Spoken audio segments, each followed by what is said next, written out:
está sendo punida sem ser pelos governos das potências. Ô Rose, nós temos o Henrique do Vale agora, lá de Nova York. Vamos ver qual a impressão do mundo, dos gringos aí, acerca dessa reunião que está em curso para tentar a paz lá na Ucrânia. Henrique do Vale, baby! Bom dia, gente. Grande prazer estar com vocês aí, começando mais uma semana, hoje dia 28 de fevereiro. Estou sabendo, inclusive, que hoje aí é feriado, né? Mas todo mundo trabalhando. E graças a Deus, Henrique, pelo menos não está tendo festa nem nada, né? Era uma coisa que todo mundo deveria olhar e falar assim, graças a Deus mesmo, né? Bom, Zezé, como você acabou de me perguntar e como é que está a situação, é o seguinte, o presidente Joe Biden com certeza tendo muitas críticas por aqui, porque, na verdade, o que a gente tem acompanhado é que as sanções econômicas que os Estados Unidos e os países da OTAN estão colocando frente à Rússia não está sendo suficiente. Inclusive, nessa manhã, eu acompanhando os noticiários por aqui, a Belarus, né, Bielorrússia, no caso, acabou de anunciar, inclusive, que estará ajudando os russos. Lembrando que o país está ao norte da Ucrânia. Bom, o fato é o seguinte, que existe uma pressão muito grande agora com o presidente Joe Biden, baseado no que ele tem feito até o presente momento. Então, basicamente, o que acontece é o seguinte, o presidente Vladimir Putin tem acompanhado as atitudes do presidente Joe Biden e o que ele até agora disse, a gente não pode com certeza confiar. Lembre-se você que na saída do Afeganistão, os Estados Unidos acabou fazendo aquele papelão enorme, onde os militares saíram do país antes dos civis.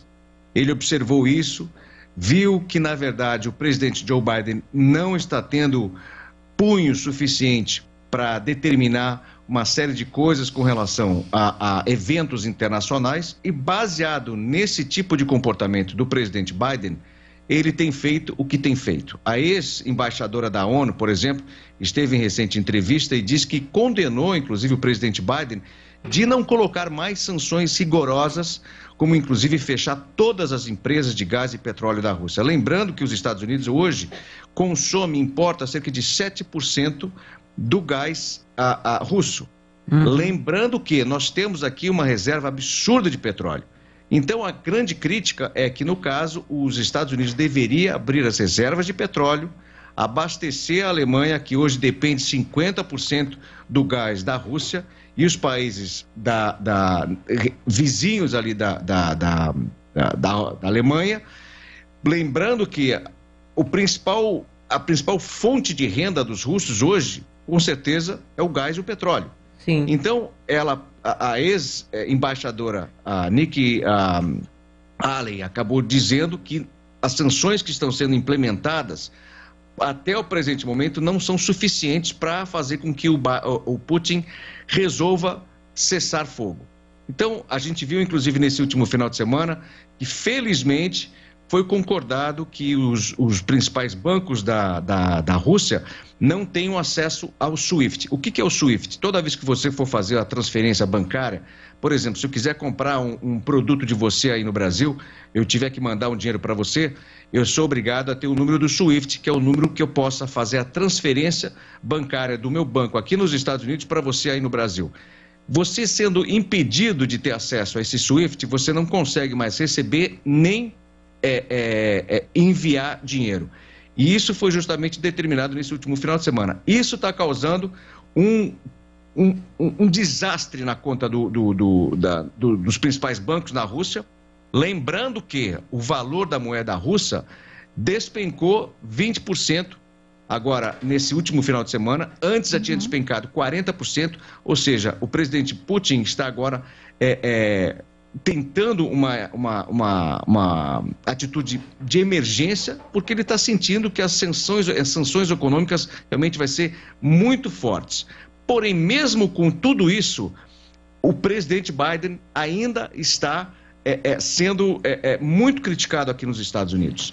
Bom, o que acontece? Eu estava, inclusive, acompanhando logo de manhã cedo o Tom Malinowski, que, na verdade, faz parte do Comitê de Assuntos Internacionais e também faz parte de um grupo que cuida de assuntos extremamente importantes na ONU, disse inclusive que é hora dos republicanos, é hora do governo americano tentar pensar um pouquinho mais no risco que isso pode acontecer se não houver uma intervenção militar dos países aliados da OTAN. Por quê? Porque, na verdade, tudo o que o Putin havia falado, ele está fazendo. Tanto é que ele alertou agora, nesse final de semana, inclusive a gente está vendo a movimentação de toda a parte nuclear da Rússia ficar de prontidão. Ou seja, como que você pode, inclusive, alertar a sua defesa nuclear para ficar de prontidão justamente para poder atacar a Ucrânia, que, lembrando que durante o final da União Soviética, eles concordaram em entregar todas as suas armas nucleares em troca de segurança. Ou seja, hoje a Ucrânia não tem mais nenhum poderio nuclear. Era uma potência nuclear. Com a saída e a dissolução, no caso da União Soviética, a Ucrânia só queria segurança. E o próprio presidente da Ucrânia hoje criticou, dizendo que não tem nem a segurança, né, que ele está querendo a segurança, e não tem as armas nucleares. Então ele está pedindo, na verdade, que alguma medida seja feita, não somente com as sanções, porque as sanções vai demorar pelo menos 30, 40 dias para isso acontecer. E o povo ucraniano precisa de uma ajuda imediata. Então essa é a questão. Só que é aquela história, se os países da OTAN resolver ajudar a Ucrânia na parte militar, a gente está caminhando aí para a Terceira Guerra Mundial. Pois é, era isso que eu ia colocar, Henrique, porque eles estão encaminhando. A Ucrânia tem recebido as armas, depois dessa história de colocar o exército lá em alerta em relação às armas nucleares. Houve um anúncio, né, dos países da OTAN dizendo que enviaria as anti-armas, aqueles para poder evitar esse ataque, mas ainda não há essa entrada militar em favor da Ucrânia. Eu entendo, Henrique, que se entrar, aí sim a gente teria guerra, né? E eu acho essa possibilidade menor. Eu acho que está todo mundo apostando nas sanções econômicas para poder sufocar a Rússia e aí encurralar o Putin, e também num cessar-fogo. Você também imagina isso, Zezé e Henrique? O que vocês estão imaginando? Eu acho, gente, eu tenho uma visão mais otimista. Eu acho que essa história de uma economia que está extremamente fragilizada, como está a economia russa nesse momento, eu acho que isso é uma coisa muito importante, porque existe uma pressão imensa em cima do Putin. E o Putin é Putin porque ele tem as forças armadas amparando ele. Mas será que as forças armadas russas, elas vão aceitar esse destroçamento da economia russa? Porque é isso que vai acontecer. Exatamente, Zezé. Eu acredito que... Bom, só para você ter uma ideia, mais de 6 mil manifestantes foram presos nesse último final de semana na Rússia. Então existe o povo russo que não concorda certamente com a atitude do presidente Vladimir Putin, né? Por quê? Porque, na verdade, essas sanções econômicas vão afetar o povo russo. Então, eles já sabem que vai ter muita falta de mercadorias, tudo vai subir, ou seja, eles vão estar totalmente isolados no mundo, né? E outra coisa muito importante que a gente está acompanhando por aqui também, que as tropas russas, elas estão sendo, de uma certa forma, como é que eu posso explicar isso? Eu acho que elas não estavam imaginando que os ucranianos fossem barrar as forças russas, né? Porque o Putin não acreditava que os cidadãos ucranianos iriam receber as armas, iriam fazer frente às forças russas.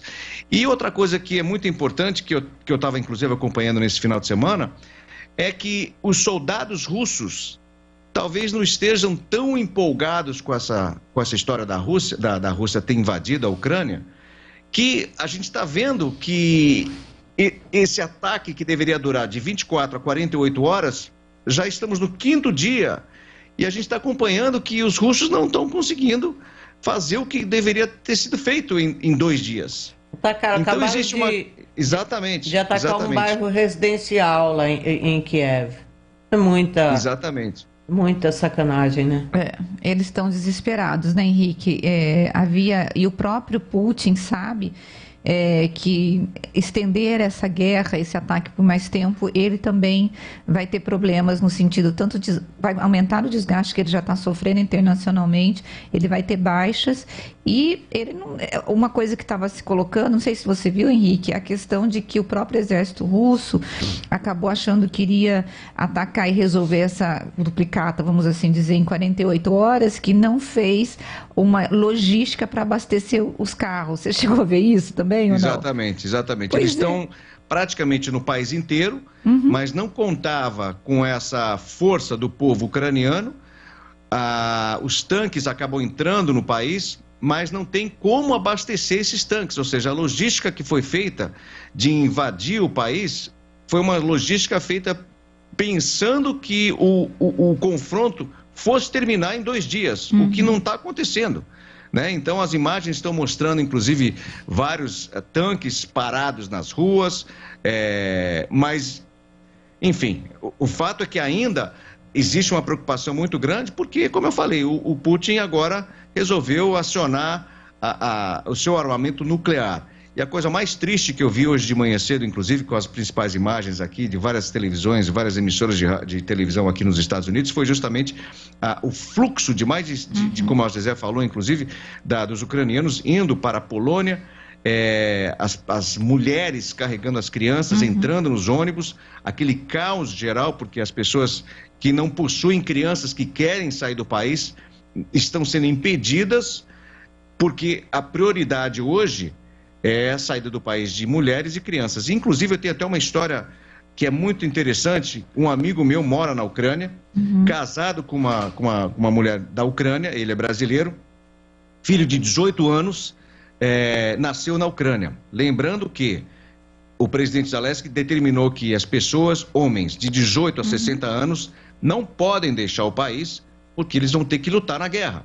Sim. Então, você imagina essa família desse amigo meu, que isso foi anunciado assim, quando eles já estavam na fila para passar a fronteira com a Polônia.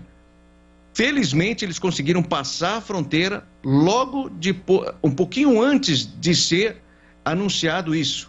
Então, você imagina só essa família, amigo meu, que teria, no caso, que ter deixado o seu filho de 18 anos para trás para poder lutar na guerra, enquanto que ele não precisa, porque ele é brasileiro e a esposa é ucraniana. Mas ele teve que deixar todos os seus pertences na sua casa, pegar o carro, diz que para andar 500 metros demorou 7 horas. É certo. Para você ter uma ideia do volume de pessoas que está saindo e deixando a fronteira da Ucrânia. Henrique, olha, muito obrigada pela sua participação aqui no Bastidores. Se você tiver alguma notícia importante aí, amanhã você entra, porque nós estamos aqui com os olhos grudados nas telas e os ouvidos nos rádios, né? Porque essa guerra está espantando o mundo, né? Muito obrigada, viu, Henrique? Grande beijo para vocês, amanhã a gente está de volta. Bom, gente, a gente vai para o intervalo.